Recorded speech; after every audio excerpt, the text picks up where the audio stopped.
할렐루야가 어색하다 그래서 연습 좀 하고 있습니다.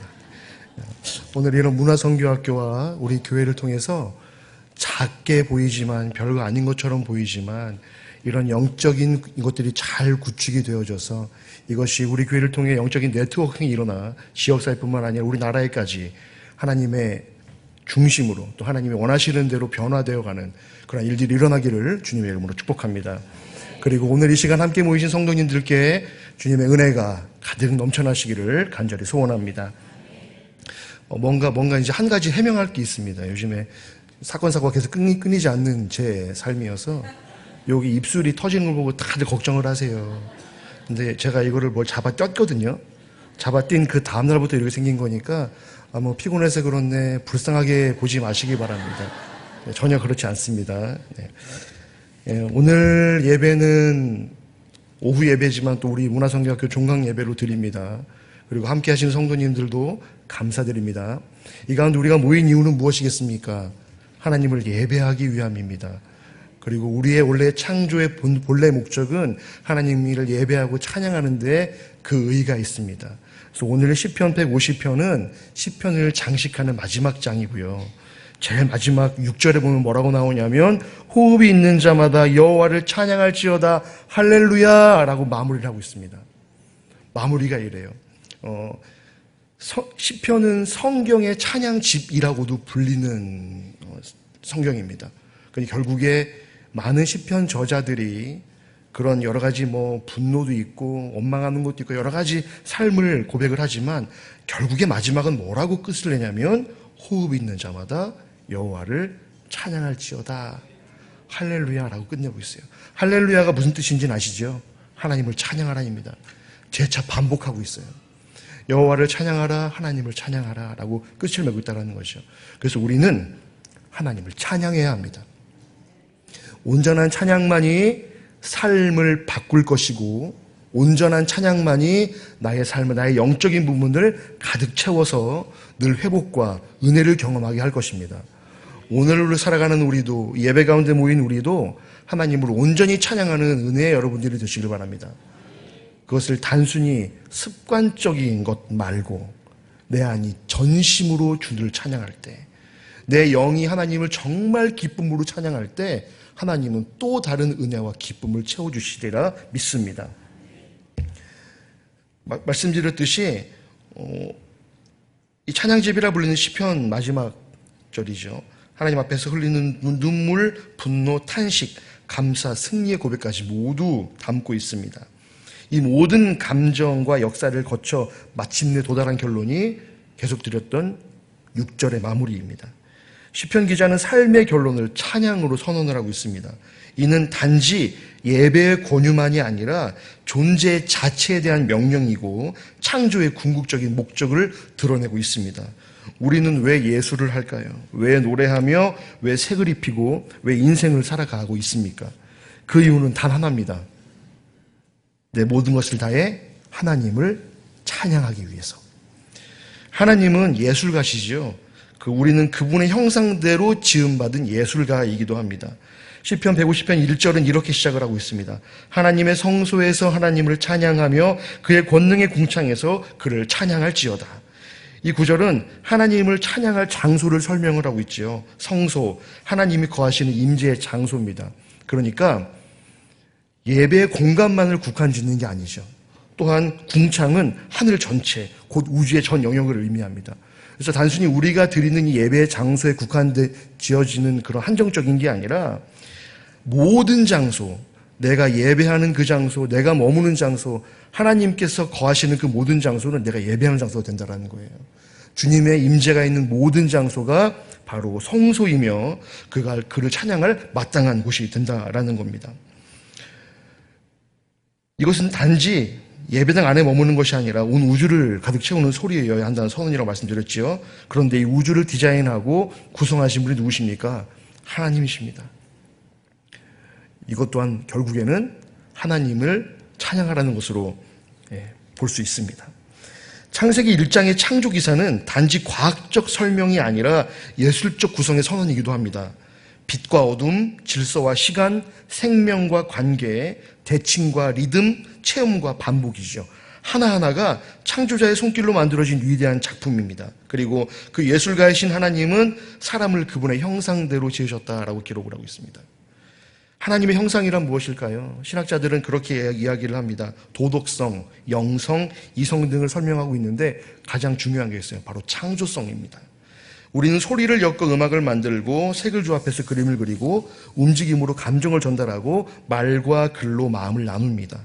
이런 창조성과 예술성은 하나님의 형상을 반영하는 거룩한 특징이죠. 우리는 예술을 할 때 단지 인간적 감성만을 표현하는 것이 아니라 하나님의 존재를 증거하는 것입니다.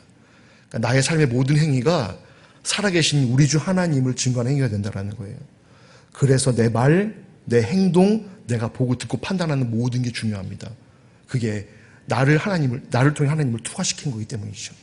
그래서 교회를 다니는 사람은, 하나님을 믿는 그리스도인들은, 주의 귀한 피조물로 창조된 우리들은 하나님을 대변하는 역할을 해야 돼요. 다시 한번 말씀드립니다. 내가 하는 평소의 말, 행동, 보고 기억하고 생각하는 그 모든 것들이 누구를 위해? 하나님을 위해 하시는 성도님들의 삶이 되시기 바랍니다. 그래야 그 삶을 통해서 주님이 온전히 전해질 거고, 그 삶을 통해서 많은 이들이 교훈이 되고 본이 될 거예요. 그러니 그 삶을 통해서 온전히 바른 찬양을 하시는 삶이 되시길 바랍니다. 영화 패션 오브 크라이스트 기억하시죠? 거기에 예수님 역할을 했던 배우의 이름이 짐 카비젤이라고 합니다. 그런데 실제로 영화를 찍을 때요, 이 배우가 2번이나 벼락을 맞고요, 십자가를 지고 올라가다가 어깨가 탈골이 되고 맞는 장면에서 진짜로 등을 맞아 찢어졌습니다. 그러니까 타격을 상당히 입었죠. 그래서 사람들이 그렇게 이야기합니다. 당신 커리어에 전혀 도움이 되지 않는다.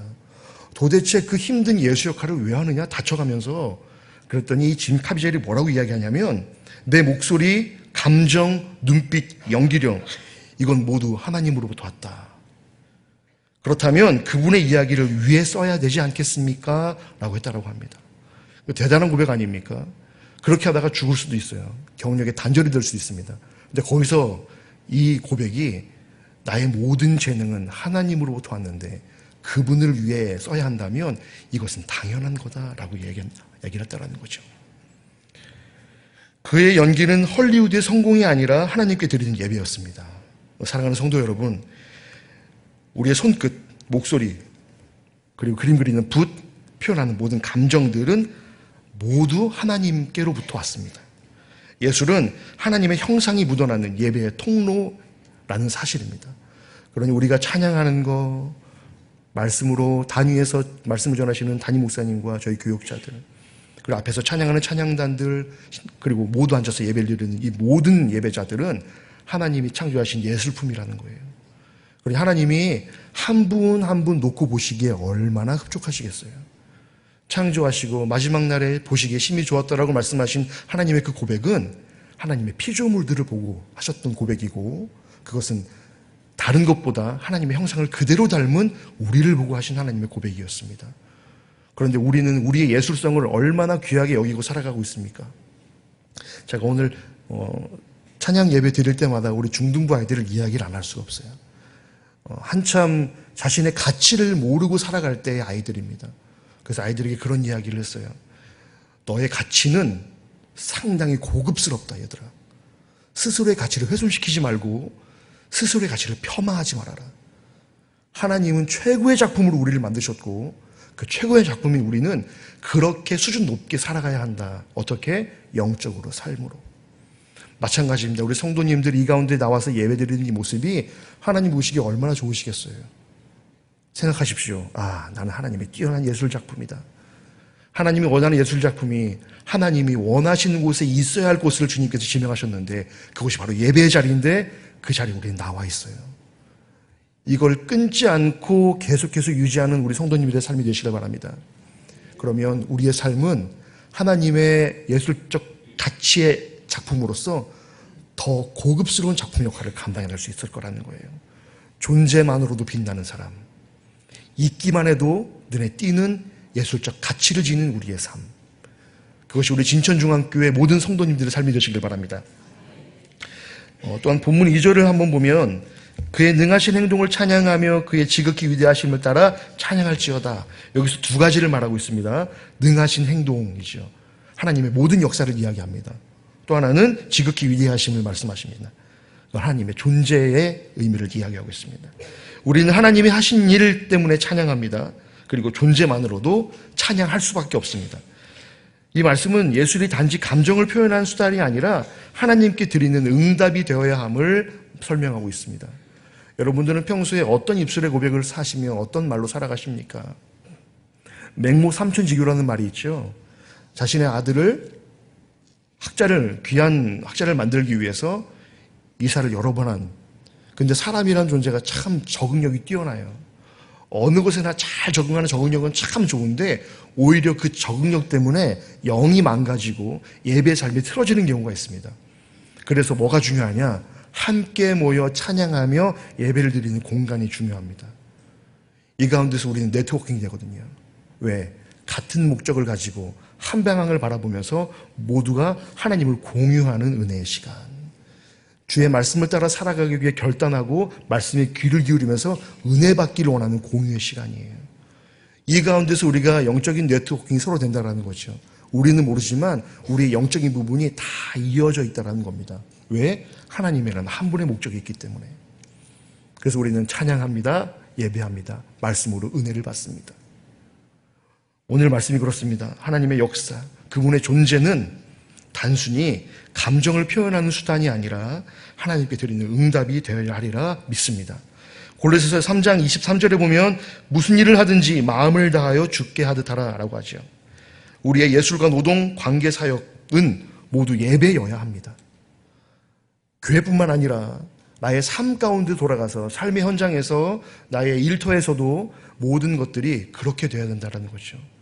삶이 예배라는 말을 많이 들어오셨죠. 그런데 삶이 예배로 이어진다는 게 쉽습니까? 쉽지 않아요. 왜냐하면 나는 내 삶을 살기 때문이죠. 그런데 우리가 역으로 한번 생각해 보자는 겁니다. 내가 내 삶을 사는 것이 아니라 나를 살게 하신 하나님으로 산다면 그 삶은 바뀐다라는 거예요. 주어지고 살게 하시는 분은 하나님이시니까 내가 나의 능력과 뜻대로 살아갈 것이 아니라 하나님의 뜻대로 살아가고 그분의 영역 안에서 그분의 역사하심으로 살아간다는 것을 알게 되면 아주 쉬운 문제가 돼요. 그런데 그게 계속 삶에서 부딪히죠. 기억하십시오. 하나님을 따라 살아가야 되는 삶이고 그것이 온전해졌을 때 그 삶은 예배가 됩니다. 그런 예배의 삶을 살아내시는 우리 성도님들의 모든 삶 되시기를 바랍니다. 다빈치의 말처럼 그림은 영혼의 침묵의 찬양입니다. 노래하지 않아도 말하지 않아도 색으로 하나님을 고백할 수 있다라고 고백을 하죠. 먼저는 우리 문화선교학교 수강생 여러분들께 말씀드립니다. 연습하는 과정, 음정 하나하나, 붓터치 하나하나가 하나님께는 거룩한 제물로 드려졌다는 걸 기억하십시오. 그러면 문화선교학교 아닌 우리는요? 차별하는 거 아니고요. 그래도 우리 문화선교학교 아니신 성도님들로 평소에 찬양하시잖아요. 그 입술로 기도하시잖아요. 그 발걸음으로 교회 나와 예배를 드리시잖아요. 그걸로 하나님의 예술작품은 완성이 되어 간다는 겁니다. 그런데 우리는 더 바른 이야기를 해야 되고 더 바른 모습으로 하나님께 예배해야 될 줄로 믿습니다. 우리가 일상에서 밥을 먹고 사람을 섬기고 눈물을 흘리며 견디는 하루하루가 그것 또한 하나님을 찬양하는 것이 된다는 거죠. 내 삶의 모든 행동 하나하나가요, 하나님 안에 있다면 그 모든 행동 자체가 다 하나님께는 찬양이 될 수밖에 없다는 거죠. 왜냐고요? 우리가 그렇게 창조되었기 때문이라는 겁니다. 손끝 하나, 눈빛 하나, 내가 흘리는 눈물 한 방울조차도 다 하나님 보시기에는 찬양이 될 수밖에 없다는 거죠. 언제요? 그 모든 것들이 하나님 안에서 이루어질 때. 그러니 울더라도 어디서 우시라고요? 하나님 앞에서 우십시오. 원망을 하더라도 슬픔으로 고통을 외치더라도 세상 가운데 가서 고래고래 소리 지르지 마시고요. 하나님 안에서 하십시오. 그러면 그걸로 우리의 삶의 가치는 예술적 가치로 승화될 거고 그걸 통해서 하나님은 우리의 삶을 온전히 위로하시길 것입니다. 그 믿음을 잃지 않는 성도님들의 삶이 되시길 바랍니다. 우리의 예술과 삶은 세상을 향한 복음의 통로가 됩니다. 본문 6절에 보면 시편 전체의 마지막 말씀이죠. 호흡이 있는 자마다 여호와를 찬양할지어다 할렐루야. 히브리어 원문에 보면 호흡이 있는 자는 단순히 숨을 쉬는 것만을 지칭하지는 않습니다. 모든 피조물, 숨쉬는 모든 존재를 포함합니다. 이는 전 우주적 예배, 곧 온 세상의 선교적 예배를 말하고 있습니다. 예배당 안에만 머무는 찬양이 아니라 세상 속으로 뻗어나가는 복음의 찬양이죠. 그 찬양을 세상으로 이끌 수 있는 강력한 도구가 바로 교회고, 그 교회에 몸된 교회가 우리의 모습들입니다. 그리고 우리는 강력한 도구가 된다는 거예요. 그런 강력한 도구 하나하나가 모여서 예배의 공동체를 이루고 있으니 이 모임은 얼마나 강력한 모임이 되겠냐라는 거죠. 지역 가운데에 세워진 교회 하나를 통해서 그 지역 사회는 하나님의 은혜를 누리는 지역이 됩니다. 그 얘기 아시죠? 지난번에 한번 담임 목사님이 그 말씀 하셨던 거 언뜻 기억하실 겁니다. 하나님을 믿는 지역과 믿지 않는 지역의 토양 질도 달라요. 우상을 섬기는 땅은요, 농사가 되지 않습니다. 참 희한하죠. 미신에게 사로잡힌 지역은 가정조차 불행해요. 그런데 하나님의 복음 사역, 예수 그리스도의 복음이 들어간 지역은요, 그로 인해 믿음이 생기고 그 땅이 변화가 된다는 거죠. 하나님을 믿는 지역은 땅도 비옥해진다는 거죠. 참 신기한 일입니다. 왠 줄 아세요? 하나님이 창조하셨기 때문이죠. 그래서 하나님 안에 거하기를 원하는 모든 곳에 하나님은 축복을 허락하신다라는 사실입니다. 우리의 가정도 우리의 삶도 그런 축복을 누리는 은혜의 삶이 되시기를 바랍니다. 요요마라고 아시죠? 요요마. 그는 단지 무대 위의 연주자가 아니라 전쟁 지역과 난민 캠프, 병원과 빈민가에서 음악을 통해 사람들에게 희망을 전달을 합니다. 음악은 우리가 모두 같은 감정을 가진 인간인 것을 상기시켜 줍니다. 그것을 깨닫는 순간 미움과 전쟁은 의미를 잃습니다. 라는 명언도 남겼습니다. 그의 음악은 선교이자 회복이죠. 우리의 예술이, 교회 문화가 누군가의 닫힌 마음의 문을 여는 복음의 열쇠가 될 수 있습니다. 나의 온전한 삶의 모습이 누군가의 예배를 깨우는 첫 소리가 될 수도 있습니다. 문화선교학교는 오늘 종강을 하죠. 근데 끝나는 거 아니죠. 2학기 또 있습니다. 많은 분들이 함께 해주시면 감사하겠습니다. 하나님을 향한 우리의 찬양은 결코 끝나지 않습니다. 우리는 하나님의 형상대로 지음받은 예술가라는 사실을 기억하십시오. 우리의 삶과 예술은 하나님께 드리는 거룩한 예배임도 기억하십시오. 그리고 우리의 모든 존재는 세상을 향한 복음의 소리임도 기억하시기 바랍니다. 그러므로 호흡 있는 자마다 여호와를 찬양해야 합니다. 교회의 문화로 찬양하고 나의 삶으로 찬양하며 온 세상에 찬양을 전하는 우리의 모든 삶이 되시기를 주님의 이름으로 축복합니다. 기도하겠습니다. 사랑과 은혜가 충만하신 하나님 아버지, 오늘 이 시간 문화선교학교 한 학기를 은혜 가운데 마치게 해주심을 감사드립니다. 배움의 시간 속에 함께 하셔서 새로운 눈을 열어주시고 우리가 속한 세상과 문화를 주님의 시선으로 바라볼 수 있도록 도와주신 하나님께 영광 올려드립니다. 이제 배운 것을 삶의 현장에서 실천하며 문화 속에서 복음을 드러내는 참된 제자로 살아가게 하여 주옵소서. 또한 이 모든 여정 가운데 말씀과 사랑으로 우리를 섬겨주신 담임 목사님을 위하여 기도드립니다. 하나님께서 항상 강건함으로 붙드시고 말씀의 지혜와 성령의 충만함으로 사역을 감당할 수 있도록 함께하여 주옵소서. 앞으로 있을 교회 여러 사역 가운데도 은혜와 축복을 내려주옵소서. 오늘도 살아계셔 역사하시는 예수님의 이름으로 기도드립니다. 아멘.